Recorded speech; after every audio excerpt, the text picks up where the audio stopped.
Hi, everyone. Welcome back to Bufnagle the podcast, where we explore entertaining and enlightening discussions of the adventure of life and all things good. From science and technology to history and philosophy to leadership and success. We hope to give you a better understanding of the world and skills for everyone to pursue their own adventure.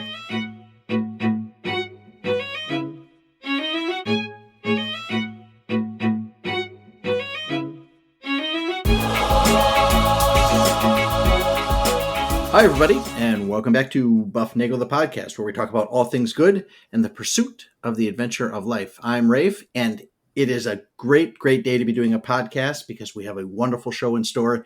Even though, we always say that before it happens, but good fortune always shines on us. Isn't that right? Harry's with us. What do you think? I am. I think it's great. Every once in a while, I think you should record the intro after we record everything else and insert it at the beginning and say, we have a mediocre podcast today. It was fantastic. We thought it was going to be a great one. That was going to be okay, but it turned out not. Yeah, no, we wouldn't. No, but I think today's going to be great. It is. And like I said, it's always a great day to be doing a podcast with you. And even better, it's better that we have our listeners out there. Thank you very much for listening. We appreciate you being there. We are a global top 10% podcast.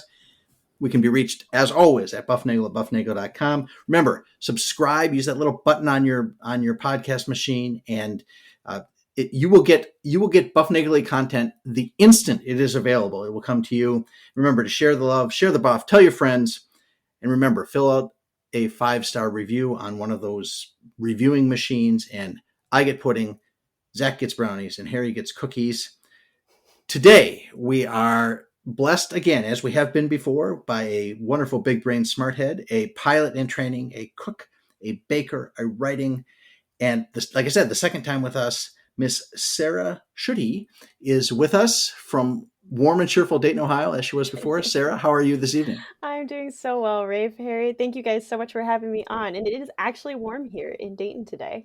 Well, we are just a little bit west of you, of course, and it was a wonderful weekend once the storms blew through on Friday. Yes. And it is what a great day it is. So a couple things that brought you back to mind for me, and one of them was an article I saw that you had penned in NRO, National Review Online, about food and literature. And then the other thing I thought is, how is the pilot training going? Last time we talked with you, you had about 10 hours under your belt, as they say. You had not yet soloed. You had not flown aerobatics. All right, so let's start with the pilots. How goes the world of aerospace? Well, you catch me as I have just landed. I am now back safely on the ground, much to my mother's delight. And you were able to walk away from the aircraft, and you can reuse the airframe. Yes. Chuck Yeager would be proud. Yes. He would indeed. I'm going to read a book about him in a little bit. It's on my list. Right. So no, it's going really well. I am now I actually haven't added it up. I should. I'm just over 30 hours now. I have soloed multiple times, both in the pattern and out of the pattern. So I have flown away from the airport by myself. I have managed to not get lost, and I have managed to narrowly avoid ending up in Dayton airspace and getting yelled at. So, it's not a big deal. You just talk to them. They say hi, you say hi, and you fly on through. I'm sorry. I'm a student. I'll leave now. Okay, wait. So 30 hours. Yep, just over. And most of that has been so for the people who have not pilot trained, it's like driving a car, but it's in 3D instead of 2D.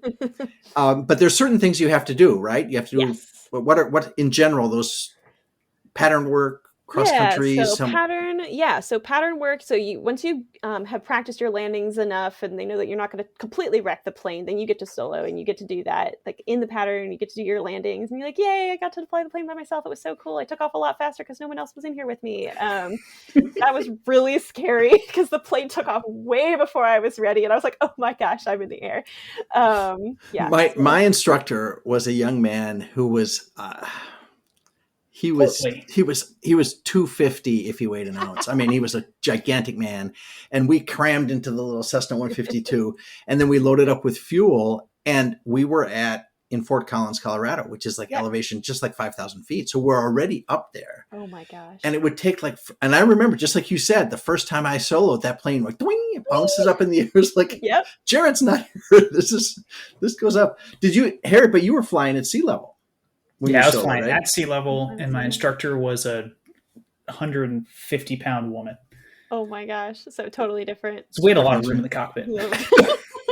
Yes. You could, like, stick your elbow out and you'd probably be okay. Oh my gosh. I love that all three of us are flying planes or have flown them. This is very cool. I'm very I wish that would be present tense, but yeah, well, some of us are a little bit out of practice, but we have the memories, right? Memories make us rich. So when you, like, the pattern.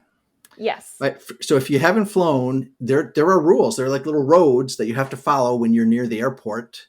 Yep. So I fly a left-hand pattern to get into. So we've got 8 and 2-6 are the runways for us where I fly in and out of, and so yeah, you fly a left-hand pattern there. So I've done pattern work. I've done my landing work. I've gone out to the practice field. I've done maneuver practices out there. I've done power on and power off stalls. It's really hard to do a power on stall as a single woman in the plane, I will say.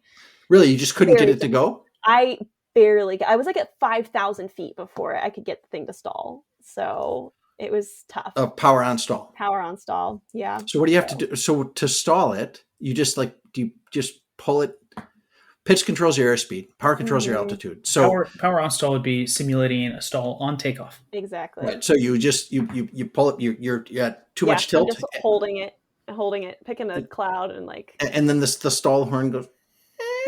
Yeah. Like that little whining sound, and you hear that, and you just push the yoke forward, and all is well. Yeah, you kind of wait. Sometimes if it's coordinated, you won't get too much of a burble, but I'm not super coordinated quite yet. I actually wasn't bad, but then yeah, you just level your wings and as long as there's air going already in. So yeah, if there's air over the wings, all is well. All right? is well. So yeah, and I have done one. I've done a cross country as well.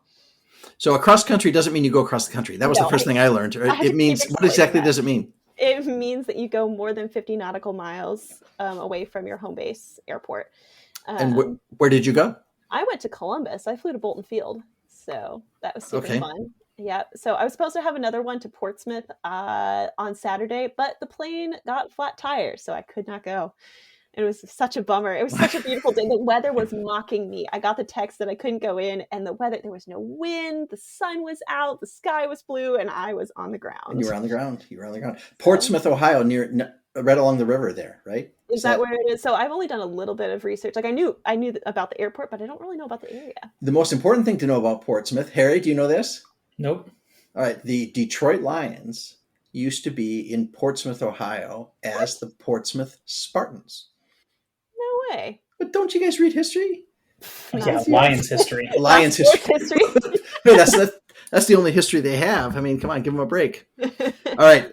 Okay. So you almost flew to Portsmouth, but you didn't. And and have you done these, do you have to do cross countries solo as well, or you just have to do them? I have to do at least two dual daytime, one nighttime dual cross country, some more night landings and stuff, and or more night landings and takeoffs, and then I'll have to do a solo cross country in the next couple weeks, but depends. I actually haven't done a lot of tower work, so I haven't really talked to a towered airport yet. And yeah, my short-term memory is not super great, so that's probably the thing I'm most nervous about. So have you done it with your instructor? No, not yet. Yeah, so okay. like I've done a little bit of practice with him, and the Bolton, I talked to Bolton and messed it up big time. I was sitting on the ramp, and he was like, call ground, and I called tower. I was like, oops. It's a woman calling. We still hear you. It's all good. I know. Yeah. Like, did you mean ground? And I was like, oh, sorry. Well, it might, like, they say those things so fast on the radio, and I was always like, I love at the uncontrolled airports because you just talk to the other pilots, and it's not as rigid. I just had trouble like flying the plane and writing down what they were telling you to do with one hand, and look, I think you need a helper. You need a co-pilot. See, I know. All exactly. right. But yeah, so it's been going well. I'm really excited, and I was doing some crosswind landing training tonight, and it was tough but really fun. It's fun. Yeah, well, as long as you can reuse the airframe. So, Exactly. all right. So you soloed. Yes. All right. And how was that experience? Did it go the way you thought, or did he just say, go out there and come back and then come talk to me? I'll be inside. Or So the first one was supervised, my first one in November, and I totally blew. He was in with me. My instructor was in with me for like the first 4, just to check and make sure I was doing okay. And I totally blew them. They were so bad. And I was coming in for the 4th one, and I was like, I want to solo tonight. I'm going to nail this. And I did. I finally nailed that landing. So he got out, signed me off, and I totally crushed my first solo landing. So that was really good. The second one, I bounced really badly that night. But so you soloed at night? No. It was just like in the evening. In the evening, okay. Yeah, All so right. It wasn't nighttime yet. For the FAA, if they're listening, it was totally legal. It was an hour past sunrise. It's past nautical twilight. Yes. Oh, yeah, I forgot all those definitions. So yeah, that went well. Oh, and I also I nailed my ground school test. I took the ground school test. And Now, do they have? I assume all of that stuff is on computers these days, right? And is it like taking your driver's test? There are multiple choices, or do you have to like do computations? Yeah, I did computations, and there was multiple choice. So all right. Yeah, it went way better than I thought it was going to. I was very pleased. All right. Well, that's great to hear, and we're glad that you made it back. The most important thing is keep your mom happy. Yes. Every time I land leave. safely on the ground. Yes, always. Well, so the only person that's ridden with you is your instructor. Yes, and my sister Anna came with me and my instructor one time when I was doing. This was a while ago. I don't think I'd even soloed yet. But I made her very sick because we were just doing pattern work, so I was up and down and up and down. So when I get my license, I would love to take her back up with me and not make her sick. So how old is Anna? Anna is 14. 14. All right, Yeah. That's good. She can learn that too. I tried to convince her. She actually made it partway through ground school, but it's just not what she's interested in right There's now. a lot of interesting things at 14, right? I know. She wants to be a photographer, and I think she'll be a very good one. So. All right. Well, that's good. That's good. So pattern work is like when you follow these little roads in the sky, you take off on the runway and then you turn left and you go cross. What's that called? Upwind. Upwind. And then you turn left again and you go downwind.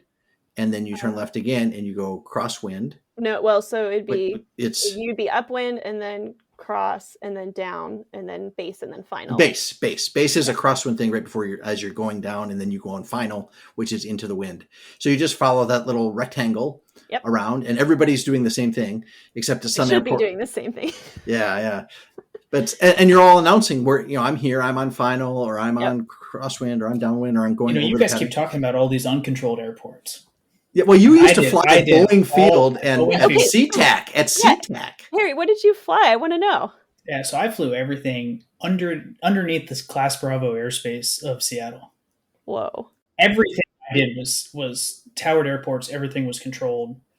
Sometimes I get bored and I listen to ATC just to like keep my mind fresh, Yeah. So like when you're telling me like you haven't talked to a tower, just talk to them. They're all the same. Some of them are pilots, Yeah. and some pilots are ATC. So okay, that is so like when you fly into Seattle, a lot of times that the inbound one is right. The inbound for SeaTac comes right over downtown Seattle and then cruises down into SeaTac. Right. And it goes Boeing Field and SeaTac are almost parallel with each other. Dang. But SeaTac's farther south, right? So you have to go right over Boeing Field, right? I mean, do I remember that right? No, that's right. Yeah, if you're landing south, you go over Boeing Field.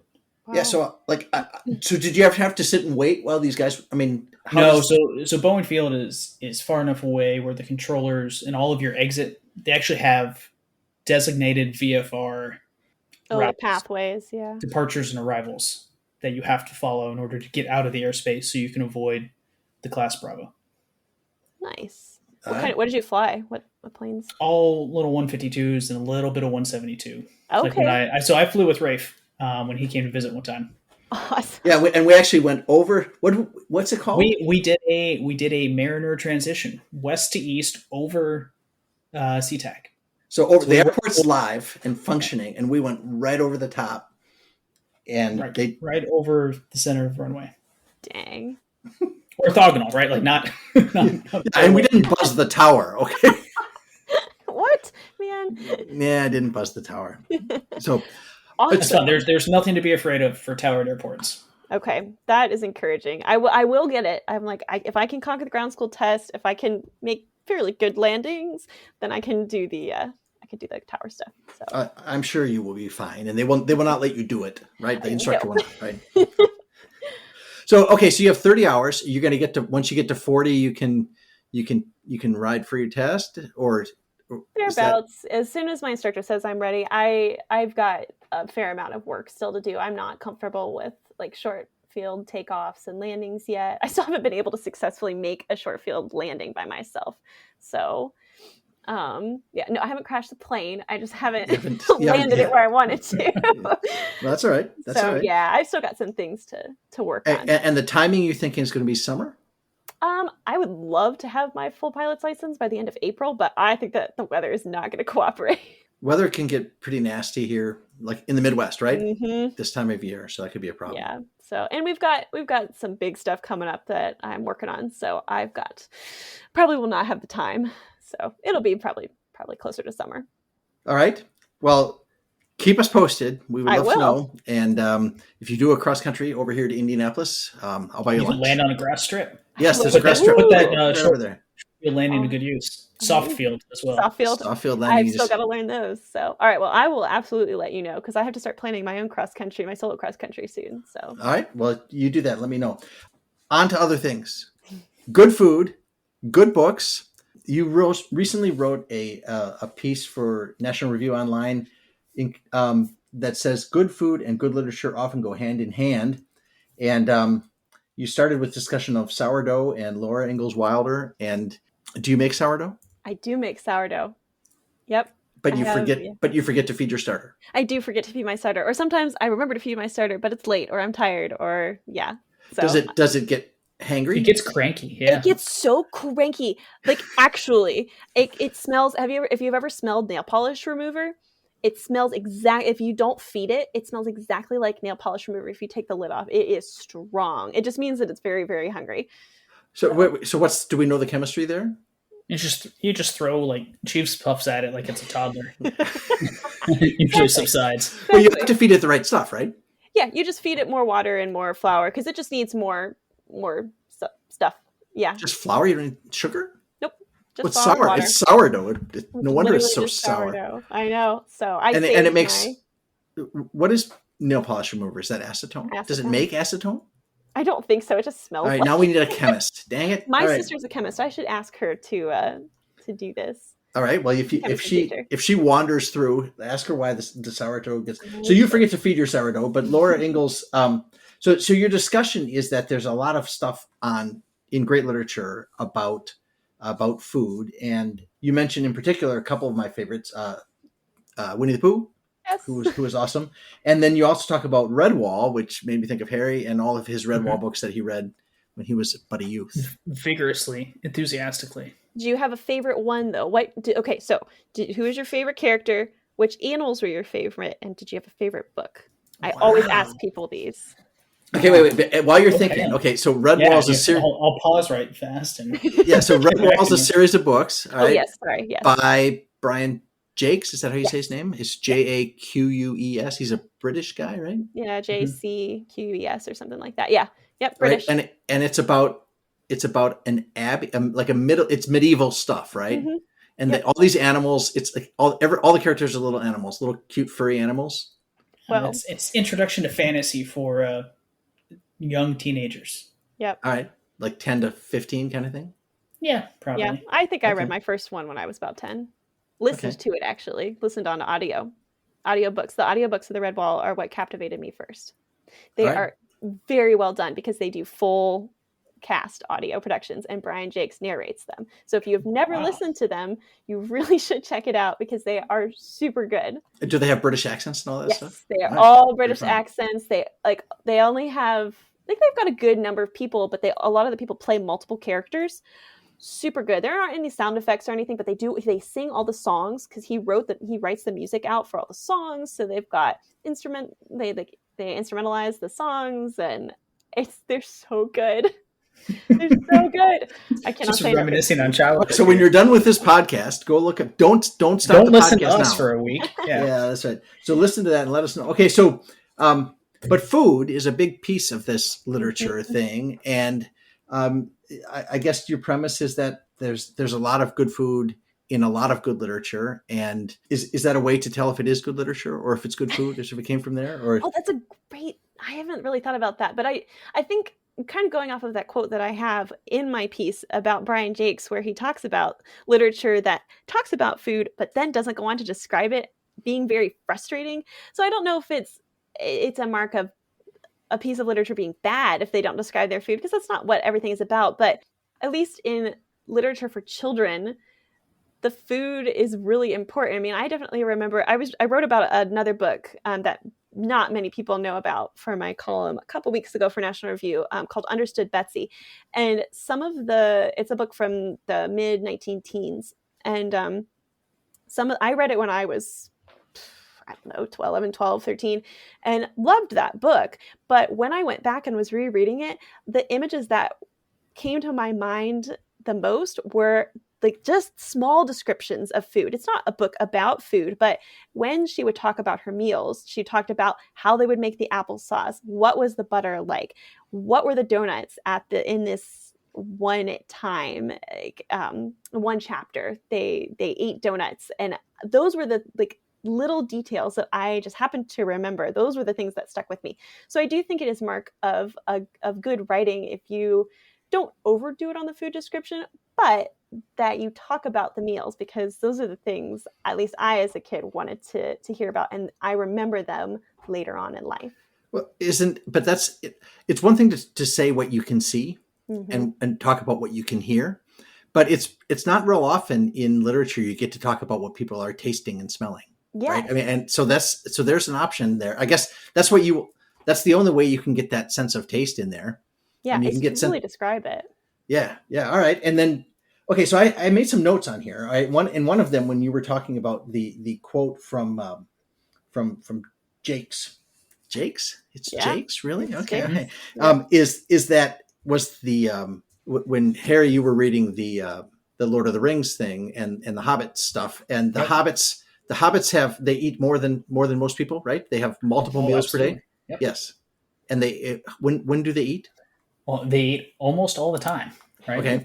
So we were in the pre-production meeting. I think Sarah got all of these except for one when we reminded her. So breakfast, Okay. second breakfast, of course, 11sies at 11 o'clock, Mm-hmm. luncheon, afternoon tea, dinner, and supper. Dinner and supper, and then, okay, so breakfast and second breakfast, but that's always a running joke in our house, right? Is breakfast and second breakfast?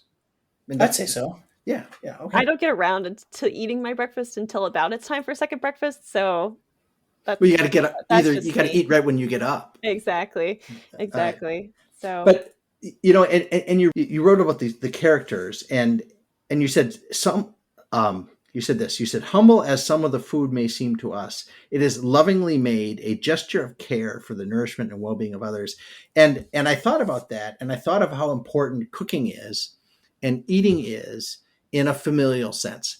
And I wrote, cooking for other is love manifest. mm-hmm. That is an active, fundamentally important thing that spouses do for each other. And typically it's women do that for men, right? But it's not always the case. But cooking for someone is a wonderful, what a wonderful thing. I mean, it's not always easy, right? It is easy to put Pop-Tarts in the toaster, right? But that doesn't really count, I don't think. And I think, like you said, lovingly made, a gesture of care for nourishment and well-being of others. And that is that's the full picture of what love does, is how I like to say that. I thought that was a nice way to put that. Oh, thank you. I appreciate that. But yeah, I really do feel strongly about that. Whenever somebody, actually, I often ask people this question: what room do you think is the heart of the home? And Wow. I get a different, yeah.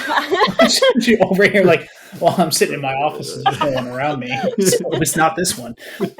Well, but, and I like to think about, well, where did we have the most conversations, the most meaningful moments. And I get, some people say, oh, it's the living room in our family, and everybody has a different answer, but not everybody has a different answer. But I always go back to the kitchen. In our house, the heart of the home is the kitchen. At one point, my mom, there was a dividing wall between the kitchen and the dining room. And my mom was like, this needs to go. It's not load bearing. So she took a hammer to it. So my dad actually did have to take the wall down. Nice. So it's so open because we would spend so much time. She was in the kitchen a lot making food for us. And we would all gather in there. We would bring our schoolwork in there. We'd sit on the counter because we always wanted to have a conversation. So we'd end up sitting on the floor or like talking for hours at night in the kitchen. So we knocked out that wall so that we'd have more. It was more open. So I know not everybody loves kind of that open concept, but it's worked really well for us. So whenever I talk about this, that for us, the kitchen is the heart of the home. That's where we gather around while my mom is in there. We have these conversations, and that good food always brings us together as well. My mom is a wonderful cook, so it always smells really good, but then she's teaching us, we're helping her with that. And I think that it's really important when you see that in books as well. Like once you start, I think I mentioned this in the piece as well, once you start thinking about food, you start to kind of see it pop up in books. So not everybody's going to be like a Brian Jakes, and that's okay, but you're going to start noticing food in all different literature. It's in Jane Austen. It's in, my gosh, I'm going to blank on all books. Oh, like Roald Dahl is in the news now. Food, it fills Charlie and the Chocolate Factory. James and the Giant Peach. He lives in a giant peach. In a peach. And he describes that so well. So you're just going to start noticing food wherever you go. And like think of Oliver Twist. That's a really iconic line. May I have some more, please? Like that, but nobody wants to eat that food. So what is it about those different types of food? Like how do the descriptions of them move you? When are they eaten? Where are they eaten? How are they eaten? With whom are they eaten? And there's just, when you think about it, so much of our lives revolve around the making of food, the preparation and the making are the same thing. The growing of food, the cultivation. So there's just so much about that. It's a very, I don't know. There's too many themes here to go into. Yeah, it's a very family thing too, right? Oh my gosh. At the end of the day, if you are preparing food and making food for your family, that's love manifested in some sort of way. But it also comes back to this idea of the family unit in the first place. And that's kind of just where everything starts. So if your family starts in the kitchen, that's great. Or even if somebody's preparing food in the kitchen and everybody's waiting for it and having meals together, that's really important too. And I think that's something that's lost on a lot of culture today. It's very easy to just make something, literally throw it at the kids, or drive through the Chick-fil-A line, right? I mean that I think that one's a little different. Nothing against Chick-fil-A. We'll happily take a sponsor if they're out there. Yes, if they would like. Yes. So, but I think I've had this thought for several decades now, and that is that if you take hamburger, cheese, and meat, or meat and bread, you take meat, cheese, and bread, and you give it to a dog. The dog will eat meat, cheese, and bread. Mm-hmm. But you give it to a person, and they'll make a cheeseburger, right? And I think that there's like a quesadilla or anything else, right? Or a taco or a right? So I think that food and its prep. People talk what separates us from animals, all right? Yeah. And I don't. Are there animals that make food? I mean, I know they're like if you're a baby bird, you get to eat how your mom prepped the food in her gut before she gave it to you, right? But I don't think that quite counts. I think we do something really unique with the general concept of eating, and it is a you need it, right? You got to have nourishment, but it has changed from being just something you do because you have to, into something that is at the center of who we are as people. And I think I agree with you. The kitchen is oftentimes, and we're building this new house, and that's always the question: is how will the kitchen operate when there's more than two people in there? And that's how it works. And I think the food is a big thing, and cooking is love manifest. Well, and I love what Harry said too about it. the family eating together. You're not only are you preparing something like that love may manifest, and you're preparing something for them because you love them, but you have to eat it then in community. Food is so communal, or can be in so many ways, both the growing of it and the preparation of it and the eating of it, and it that bringing together of people is then makes time. That food then is a time for, it makes time for conversation, for people to be heard in a space that is warm and what should be, it could be warm and welcoming and wonderful. So to have something to gather around is really key. So you also made a mention in discussion of Miss Wilder, Laura Ingalls Wilder, Mrs. Wilder, Miss Ingalls. She married. Yeah, well, it would have been yes, Mrs. Wilder. Yeah, Mrs. Wilder, talking about her memory for daily. Yet the real grown-up Laura's memory for daily fare and holiday feasts says more about her eagerness for meals than it does about her interest in cooking. But recently we're in Lent now, right? Yeah. So our meals have been altered. Yep. Probably. And I heard somebody talk about during Lent you're doing fasts and you're restricting your meals. But then when the feast time comes, you should feast as well. And he said that we don't do a very good job at feasts anymore. Food is so prevalent. I mean, look at all of us. We're all our society. Our society's You're problem. saying that you need to hit the gym, right? Well, I need to hit the gym. That's why the camera goes right here to my shoulders. Okay. We have so much to eat. We feast all the time. So even just having a little bit of fasting feels like a real challenge. But I think if you do fast, and some people do this intermittent fasting stuff, and then they do real, like we should really feast at Easter. We should feast. You should feast on your birthday, and then you should also have time for both of those. And Harry, we talked about this a while back about what temperance and virtues, right? Yes. We talked. Was it Chesterton? Is that the guy who said it? Yep. He said because we like talking. Zach and I have done this a lot on this podcast about staying in the middle of the road and avoiding either side. And Chesterton says, no. You have to do both sides, both extremes at the same time. Is what you have to do. and I thought that was an odd thing, but I think that fits in this context. Is you have to love the feast enough to do the fast, and you have to appreciate the fast enough that when the feast time comes, that you do that, you do them both with vigor so that you understand both these edges, I guess both edges of the road. Yeah, I totally agree with that. And yeah, learning, we don't know how to, I think I heard somebody speak on this recently as well. And we don't know how to feast well because we don't know how to fast well in our society. We don't want to give those things up. It's a comfort thing because food oftentimes is very pleasurable. It's something, when we're hungry, we go eat something that we feel better. And we've got food that tastes really good. We love the way that it smells. Cheetos. Cheetos. Oh, I do like Cheetos. Though I would take an Oreo over Cheetos. They'll both kill you just as fast, but... But see, that's the thing. You can go to it is amazing to me. You go to the gas station to buy food.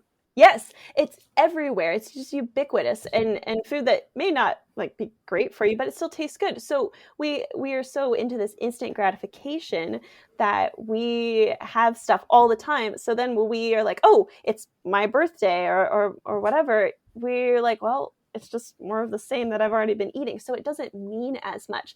But then, like you said, we're in Lent, so you have this season. So learning how to fast well, what does it mean? How are we giving it up? What are we putting in place of eating that food instead? What are we turning our mind towards so that then when we get to Sunday, which are like mini Easters, and then when we get to Easter itself, what are we going to have? What are we going to bring back in that we then get to rejoice over and enjoy so much more? But also, you notice how, I think somebody else talked about this, you notice how our stomach literally physically shrinks because we can't, during Lent, we don't eat as much anymore. So then when you go to Easter or a bigger feast day, you're going to stuff yourself. So you have to have moderation in each. You can't fast so much that you're going to pass out. But also then on the other hand, you convinced me. I won't fast till I pass out. Yeah, I would do that. But then you learn how to celebrate in moderation so that you enjoy the good, beautiful food that you are having, but not to excess, so that then you're sick of it. No, that's a great point. That's a great point. I've never been a fan of the all you can eat as a selling point.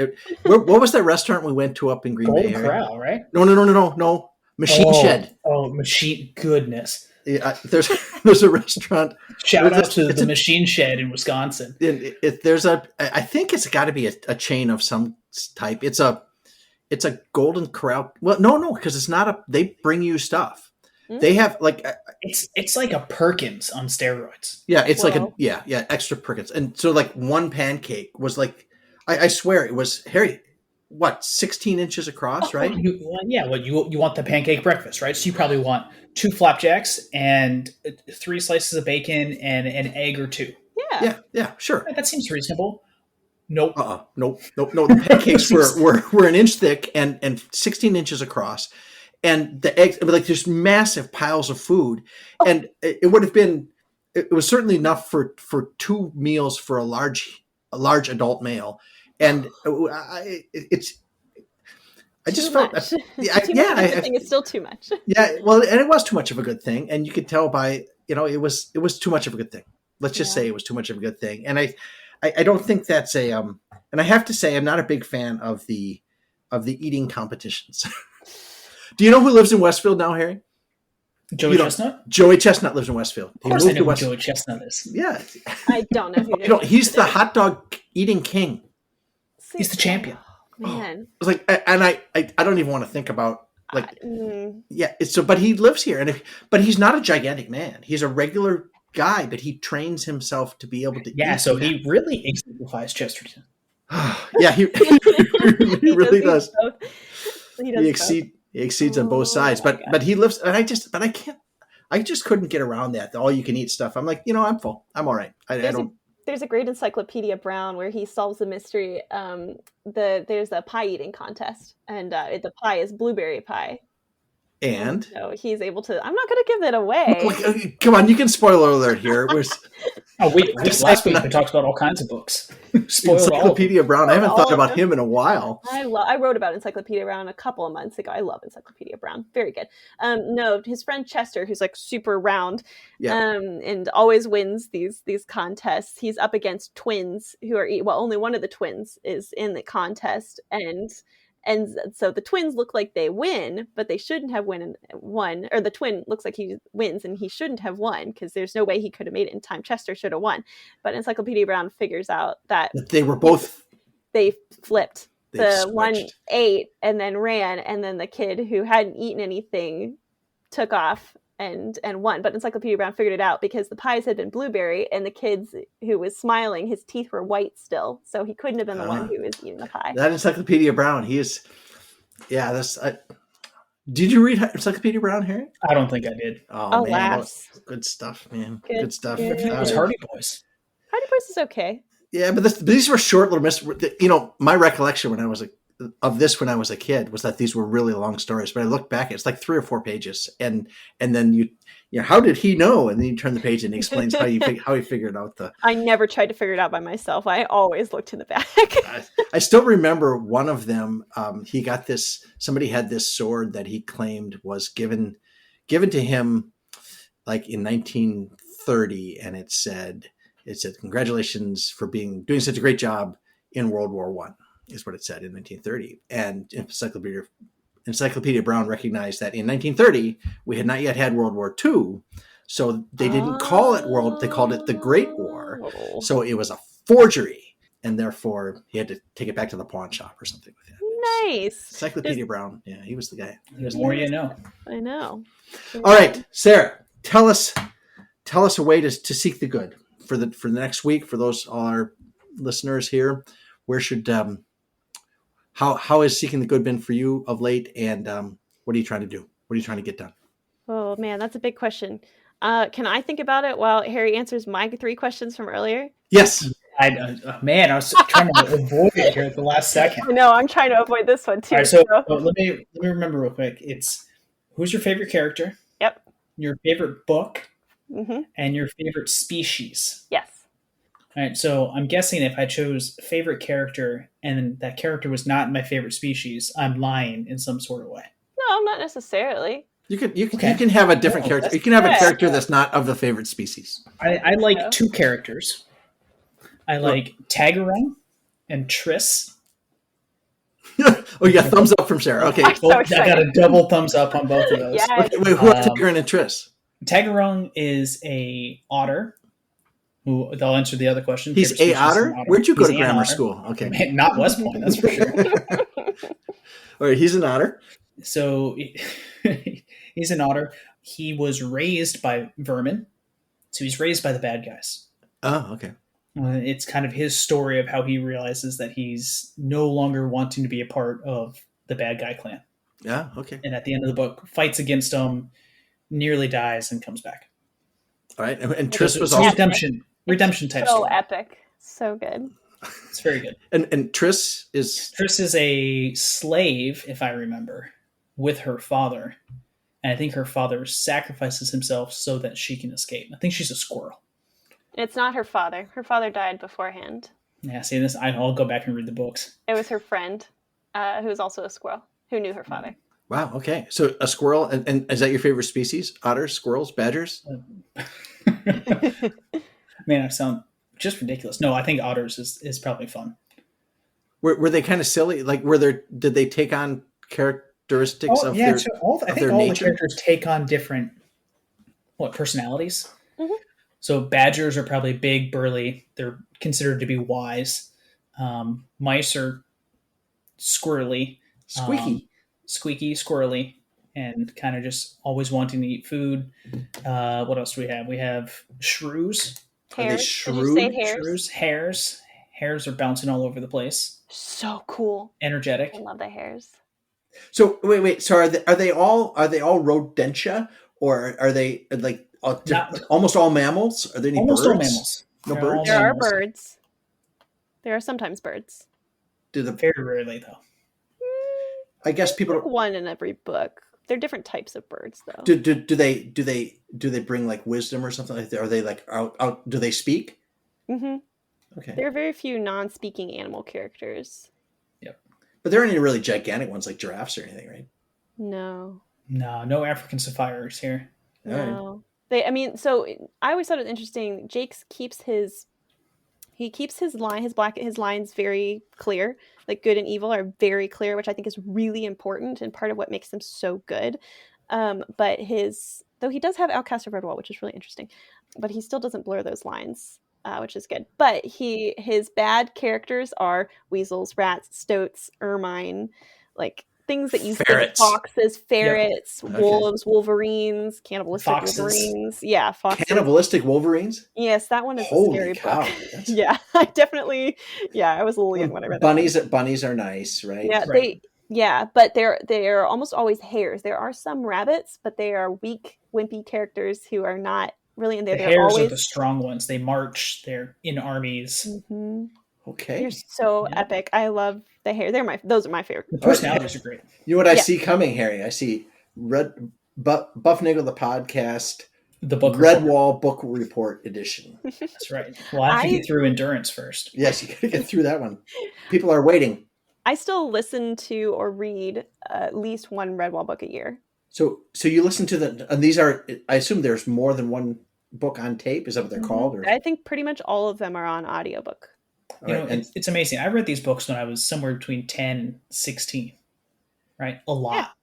that was like almost religiously. 20 years ago, Harry. Just saying. You know, but if I read them when I was 16, that's not half of my lifespan. So we're going with that. Okay, I hear you. So, but you know, like I open these books up and I look at them. I go, wow, the font is tiny. Yeah. They're 350 or 400 pages, and I read these things in like 3 days. You were voracious when you. Voracious reader. Yes, that Which and- probably means I skipped over half the lines. Yeah. Did you skip the songs like I did? Oh yeah, I think I told Rafe about that the other day. It's like you have to skip the songs when you're little because you don't really understand meter. Yeah. You don't understand how those things line up, or things that are hidden in the song that are certain metaphors or foretellings for later in the book. You just don't understand the literary device. Yeah. And now that you're older, do you skip? And the now that I'm songs? older, that I'll just pawn them off on my kids. Yeah, that's good. Oh, idea. I still That's skip the songs. good. All right, Sarah. Last words. All right, so I've stalled long enough. Thank you, Harry. Much appreciated. You're welcome. So seeking the good. How have I sought the good recently? I've been playing games with my family. We love playing games together, particularly my dad. So they've been really into this game recently called Wingspan, and then we also love playing Mahjong together. Is really popular. And then if we want a bunch of us to all play, we will play Five Crowns. So my brother, who generally hates Five Crowns, actually asked to play it last night. So what is five? Is that a card game? It's a card game. Yeah, it's a card game. With like regular cards, or do you have to have? No, you have a special deck for it. Harry, show her a special deck of cards. Yeah. Yeah, look to Harry's left, right there. Right? Or yeah, all of these cards. Yeah, those are Harry's special decks of cards for what is it you play? All my trading card game stuff. Okay. Okay. Yeah, it's a little different. Not trading, but we love it. So we play a lot of games. So we've been seeking the good through the fun and the community we have there. And then a recommendation for others to seek the good. Was that the other question? Yeah.